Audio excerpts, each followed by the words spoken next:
So you've coached a lot of people. What is one common trait, that you can see that determines, the successful from the unsuccessful? The first thing that comes to mind is probably the focus on the basics. Those guys, the reason why Jason Tatum is who he is and why he's so good is because of the basics.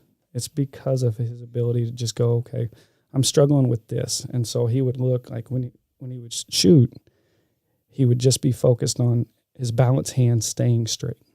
And that was his only focus when something went off. So it's like one of those things of how my ability to know what my basics are and then my ability to execute those basics. When a coach loses a big game, that's the first thing that they'll say. We got to get back to basics. So a lot of times we're just losing this idea of what's the most important thing right now that I can do, and does it align with the foundation? And if it doesn't align with the foundation, then I'm focused on the wrong thing. If it is, then it's a basic. Let's sharpen it up. And so you'll see, there's a reason why Tatum does form shooting every time he walks onto the court. Not just for discipline, not just for habit, but because that's a basic for him to get what he needs to do, how he needs to shoot, how he needs to break down his shooting. And so I think that it's one thing that we neglect. We look for shiny, we look for sexy, we look for, hey, what's the most popular thing? But if we don't have basics, it doesn't matter.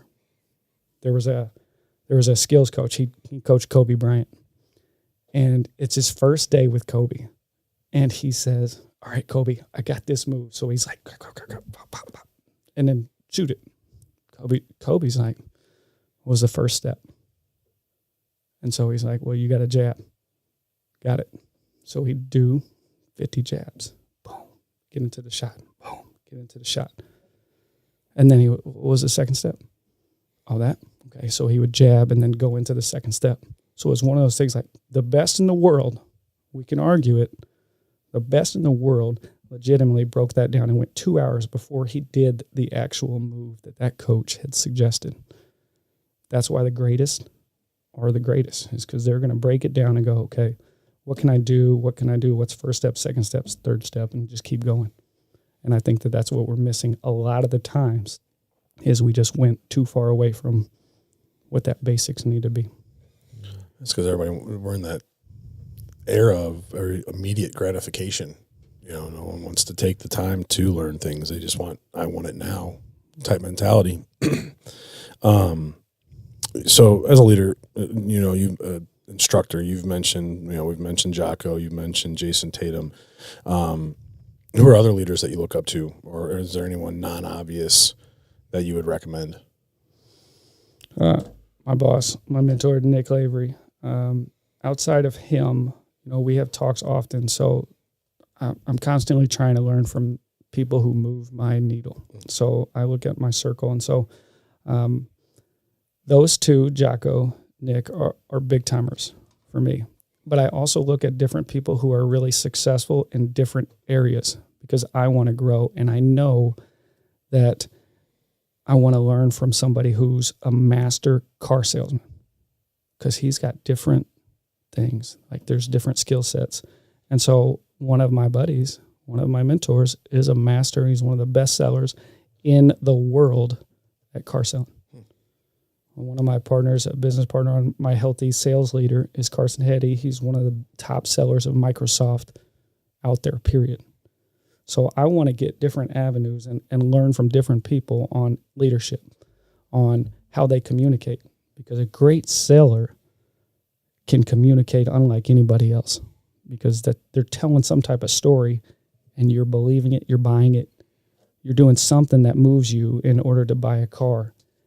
And you're still fighting this person's belief that you're a snake, right? So there's got to be something in there that's doing that. And so Marsh Bice is one of them. He's the car salesman. And then Carson Hetty is my Microsoft guy. So those guys are people I really lean on. And they provide me excellent forms of leadership and then just ways I can learn and get better. And what are some of those things that you've learned from them? patience, the power of almost not speaking. A lot of times we want to immediately say something to somebody and they're only giving you a tidbit. And a great salesman, somebody like them, will let you go all the way through and let there be a complete pause, almost to where it's awkward. But if I can do that, then I can get everything out of them and I can truly learn their perspective and then move from there. A lot of times I'm only getting a piece and then I want to be like, yeah, and then say something right away because you're like, I've got that answer. Yeah. Well, my job really as a coach is never to provide an answer. It's to provide you with the ability to find the answer. That's what a coach is. You want a consultant, you want the answer, hire the consultant that can tell you exactly what it is. But that doesn't help you. That just gives you the answer, like that instant gratification. Hire more consultants. But hire a coach if you want to end up learning the processes on what to do. And so that's one of those, like the pause. How can I actually let them reset? Because the pause does that. How do I let that reset? And then how can I kind of extract what they just said in that 3 seconds? Oh man, I totally agree with that. That's something I think doing this podcast has helped me do, because it's like I immediately just want to say something or respond to something, but I'm like, no, he's not done. Keep it going. Like he's got more to say, before I butt my head in, it's like, it's definitely something bite that your tongue. Yeah, exactly. No, it's definitely, I think I totally agree with that.